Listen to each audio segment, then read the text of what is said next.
அனைவருக்கும் வணக்கம். என்னோடய சேனலை சப்ஸ்கிரைப் பண்ண எல்லாத்துக்கும் மிக்க நன்றி. கம்பு புட்டு எப்படி செய்கிறதுன்னு பார்க்கலாம். கம்பு புட்டு செய்கிறதுக்கு தேவையான பொருட்கள்: ஒரு கப்பு கம்பு எடுத்திருக்கேன், தேங்காய் திருவி வச்சுருக்கேன், தேவையான அளவு வெல்லம். வாங்க எப்படி செய்யலாம்னு சொல்லிட்டு பார்க்கலாம். ஒரு கடாய் வச்சுருக்கேன். கடாய் நல்லா சூடாகிடுச்சு. அதில் ஒரு கப்பு நம்ம கம்பு போட்டுக்கலாம். கம்பு போட்டு நல்லா வறுத்து எடுத்துக்கலாம்.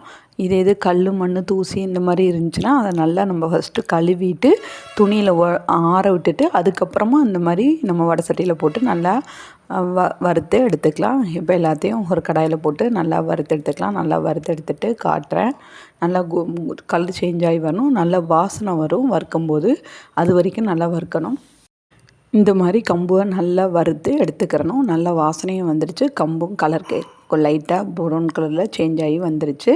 கம்பு ரெடி. இப்போ இதை நம்ம வேறு பாத்திரத்தில் மாற்றிட்டு ஆற விட்டுக்கலாம். இதை வேறு பாத்திரத்தில் மாற்றிட்டு காட்டுறேன்.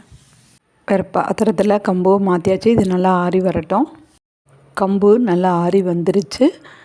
இப்போ நம்ம இது மிக்ஸி ஜாரில் போட்டு அரைச்சி எடுத்துக்கலாம். மிக்ஸி ஜாரில் கம்புவை மாற்றியாச்சு. இப்போ இதை நல்லா ஃபஸ்ட்டு கொரன்னு அரைச்சி எடுத்துக்கலாம். கம்புவை ஃபஸ்ட்டு கொரன்னு அரைச்சி எடுத்தாச்சு. இதில் கொஞ்சமாக உப்பு சேர்த்துக்கலாம். சேர்த்துட்டு இதையும் நல்லா நம்ம அரைச்சி எடுத்துக்கலாம். நல்லா அரைச்சி எடுத்துகிட்டு காட்டுறேன். கம்புவை நல்லா அரைச்சி எடுத்தாச்சு. ரொம்ப வலுவலுன்னு அரைக்காமல் கொஞ்சம் நெருன்னு அரைச்சி எடுத்துக்கலாம். இப்போ இதை அரைச்சதை வேறு பிளேட்டில் மாற்றிக்கலாம். மாற்றிட்டு நம்ம கொஞ்சம் கொஞ்சமாக தண்ணி தெளித்து பிட்டு மாவு பசத்துக்கு மாவை நல்லா பிசைஞ்சு எடுத்துக்கலாம். ஏற்கனவே நம்ம வறுத்து எடுத்ததுனால நம்ம ஆறின தண்ணியை எடுத்துக்கலாம். எடுத்துகிட்டு நல்லா தொளித்து பிசைஞ்சிக்கலாம். நம்ம கொஞ்சம் கொஞ்சமாக தண்ணி ஊற்றி பிசைஞ்சு எடுத்துக்கலாம். பிட்டு மாவு பதத்துக்கு நல்லா நம்ம பிசைஞ்சிக்கலாம். இந்த மாதிரி கை வச்சு எல்லா இடத்துலையும் படுற மாதிரி பிசைஞ்சு எடுத்துக்கிறணும். எல்லா மாவையும் நல்லா இந்த மாதிரி பிசைஞ்சிட்டு காட்டுறேன். கம்பு மாவை பிட்டு மாவு பதத்துக்கு நல்லா பிசைச்சு எடுத்தாச்சு. இந்த மாதிரி பிடிச்சா பிடி விழுகணும். இந்த மாதிரி ஒதுக்குற மாதிரி வரணும். மாவு ரெடி. இப்போ நம்ம பொட்டுக்கலாயில் போட்டு வேக வச்சுக்கலாம்.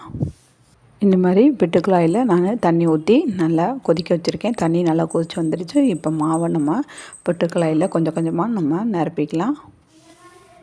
பிட்டுக்குழாய் ரெடியாக இருக்குது. அதில் கொஞ்சமாக தேங்காய் பூ போட்டுக்கறணும். இந்த மாதிரி ஒரு தேங்காய் பூ போட்டுட்டு அதுக்கப்புறம் ஒரு கை நிறைய நம்ம கம்பு மாவு எடுத்து போட்டுக்கிறணும். கம்பு மாவு போட்டாச்சு.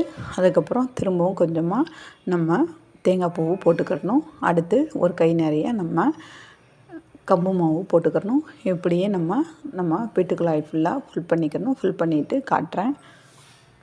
பிட்டுக்குழாய் ஃபுல்லாக ஃபில் பண்ணி அதில் மேலே தேங்காய் பூ போட்டு இந்த மாதிரி மூடி நம்ம இப்போ வேக வச்சுக்கிறணும். புட்டுக்குழாயை எடுத்து நம்ம இது பாத்திரத்தில் வச்சுக்கிறணும். வச்சுட்டு ஒரு 10 நிமிஷம் வெந்தால் போகும். வெந்த உடனே மேலே ஒரு ஓட்டை இருக்கும். அது வழியாக நம்மளுக்கு இது ஆவி வரும். அதுலேருந்து நம்ம வெந்துருச்சுன்னு சொல்லிட்டு கண்டுபிடிச்சிடலாம். வேக வச்சுட்டு காட்டுறேன். ஒரு 10 நிமிஷத்தில் நல்லா வெந்து வந்துருச்சு. கம்பு புட்டு மாவு ரெடி. இப்போ நம்ம எடுத்து வேறு பிளேட்டில் மாற்றி வச்சுக்கலாம். இந்த மாதிரி தட்டில் பிட்டுக்குழாய் எடுத்து வச்சுட்டு பின்னாடி கூட ஒரு கம்பி வச்சு தள்ளினா அது நல்லா முன்னாடி சேஃபாக வந்துடும். எல்லாத்தையும் இந்த மாதிரி புட்டு ரெடி. கம்பு புட்டு ரெடி. இது மாதிரி செஞ்சு பாருங்கள். செஞ்சு பார்த்துட்டு எப்படி இருக்குன்னு சொல்லுங்கள். இதோட அளவுகள் எல்லாமே டிஸ்கிரிப்ஷன் பாக்ஸில் கொடுத்துருக்கேன். செக் பண்ணி பார்த்துக்கோங்க. கம்பு புட்டு ரெடி. இது நல்லா டேஸ்ட்டாக இருக்கும்.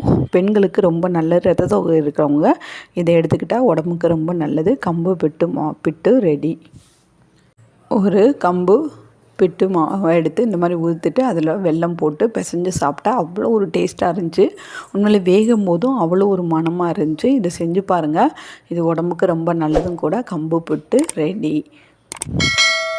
லைக் பண்ணுங்கள், ஷேர் பண்ணுங்கள், கமெண்ட் பண்ணுங்கள். என்னோடய சேனலை சப்ஸ்கிரைப் பண்ணுங்கள். கம்பு புட்டு ரெடி.